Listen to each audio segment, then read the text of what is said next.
Dylan Dennis is officially pulled out of his fight with KSI, and the man stepping in place for Dennis is none other than FaZe Temperr. Now, Temperr causes a lot of problems for JJ for a number of reasons, and we're going to get into them in this video. But first up, make sure to subscribe. Now, let's get straight into it. We're going to take a look at KSI's most recent fight against Swarms and Pineda, and then we're going to take a look at FaZe Temperr's fight against Kenny, and we're going to compare how the styles can cause big problems for KSI. So let's get into the fight. So the first thing I want you to look at as we analyse this first fight against Swarms is look at JJ's body. Look at this area when he's going into punch. And you got to remember, Swarms is not a very experienced opponent. So as JJ goes in, obviously Swarms is not in a very good position, as you can see here, but look all around here, that's just a massive opening. Especially Temperr, who's a southpaw, can easily land a left hook there.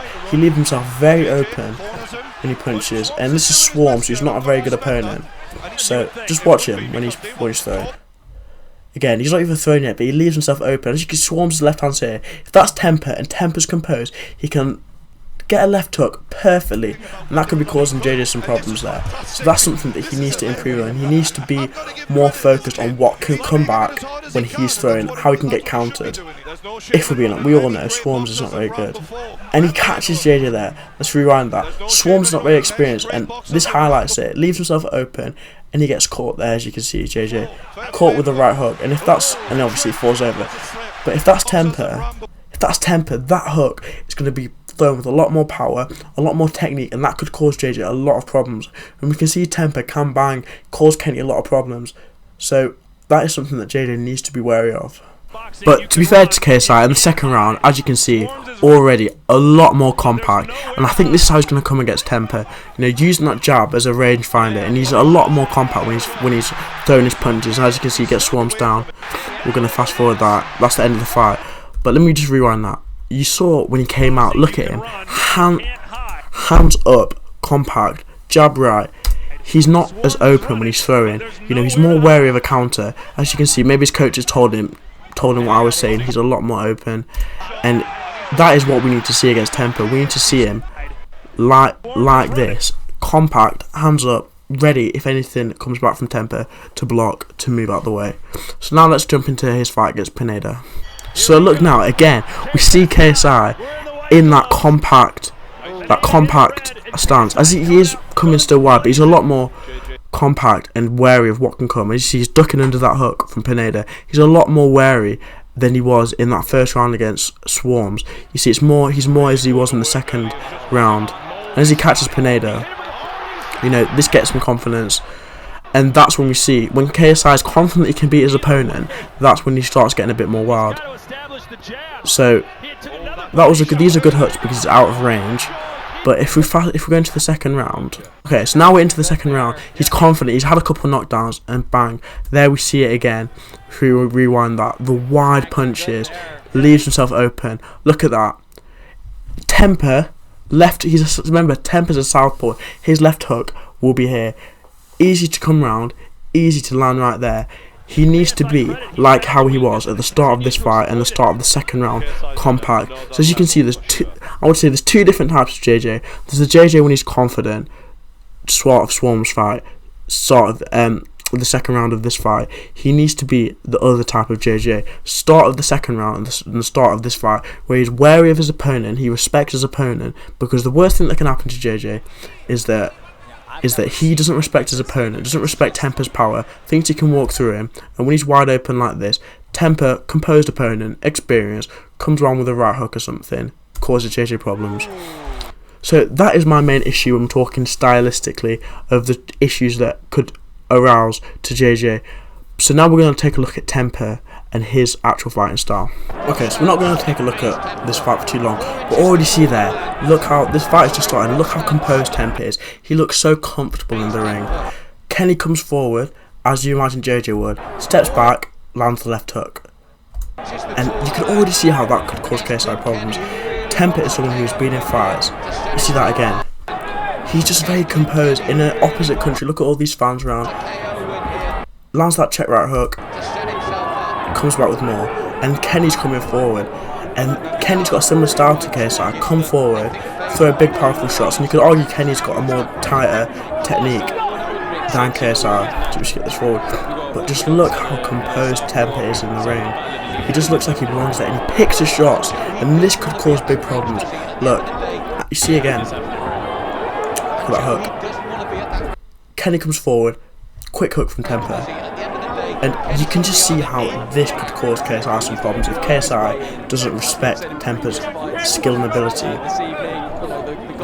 Look at that again. You can see he's landed. He's just picking Kenny apart because of his composure. Stepping out of the way of the shots. Look at that. That's a nice shot. Nice combination. Kenny comes forward, step back, another combination. You know, Temperr is someone who you can clearly tell that he's fought for a long time, and because of that, he's composed in the ring, picks his shots.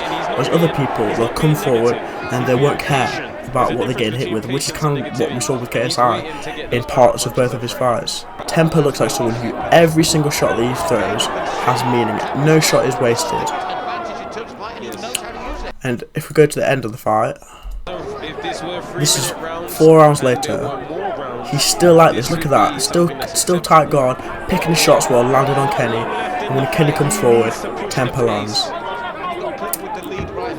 See, and Temperr can come forward as well. That's the thing.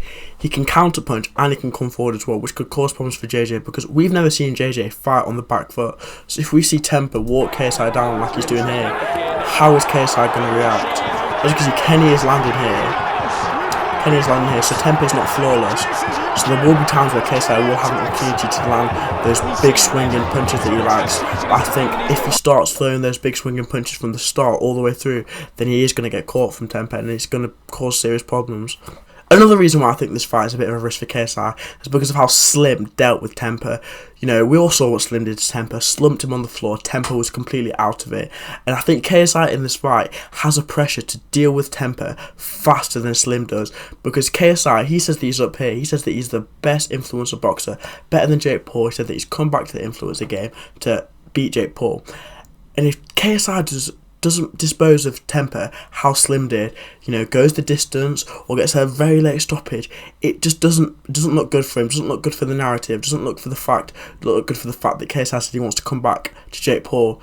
And no matter what, even if he does beat even if he does beat Temperr in a very convincing way, Slim did it, Slim's already done it. I think it would have been better for KSI and a smarter move for him to fight Slim, or maybe he didn't want to do that, maybe he thought that was too much of a risk. But I just think that this fight is very high risk, low reward for KSI, because the best possible scenario for KSI, I think, is that he gets Temperr out there in round 1. But what does that really prove? You know, it was expected for him to beat him, and Slim's already beat him, Slim's already knocked him out, so there isn't much gain for him.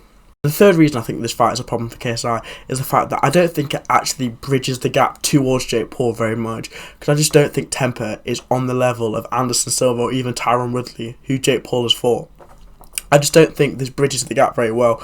You know, Jake Paul's been training for years, fighting better opponents than KSI. And I think even though I wouldn't say Dylan Dallas necessarily closed the gap very much, you know, it kind of was on the route that Jake Paul went. You know, Jake Paul fought a wrestler in Ben Askren. I just think that fighting another YouTuber is a bit disappointing. Had he fought Joe Fournier or Tyron Woodley how people thought he would have, it would have looked better for KSI on his roadmap to Jake Paul like he says he wants to do. Because you would have seen Joe Fournier, 8 knockouts, 10-0, Tyron Woodley, very good. You know, Jake Paul did it. You know, we would better compare KSI and Jake Paul, but I just think this fight, KSI and Temperr, just it doesn't lead to the fight that we all want to see, which is the Jake Paul fight. I kind of think that KSI needs to be going up, but this is just a sidestep. You know, slightly better. It's better than Pineda, but what does it really prove? He's just beat another YouTuber. I think KSI needs to take that step up and fight a UFC fighter, a UFC champion, or a low-level boxer, and I just don't think that this, as I said, doesn't bridge the gap towards Jake Paul. As to who wins this fight, I really don't know. As to who wins this fight, I'm really not sure. Whether the reason why we saw KSI so open is because that he thought he was just going to walk through Pineda's swarms, whether it's just a fault in his boxing technique, and whether he just can't, when he's punching, he can't defend himself. I don't know, but I'm going to give KSI the benefit of the doubt and think that, you know, it was a bit of ring rust and that he'll be better and that he'll be more prepared for this Temperr fight. If KSI is prepared and, you know, he's not just all guns blazing and we see some improvements in his boxing technique, I'll back KSI to stop Temperr, possibly knock him out. But if not, I would not be surprised if we saw Temperr either stop KSI or win on points, because Temperr's a very good boxer, as we've seen. could easily win on points, and he does pack a punch. You know, we saw him trouble Kenny a lot. But let me know what you guys think. As for who I want to win, I want KSI to win. Big KSI fan. But I also like Temperr as well. Hopefully they all get home safe to their families and everyone's alright. But if you enjoyed the video, please leave a like and comment on what you want me to cover next and how I can improve on making these videos. So yeah.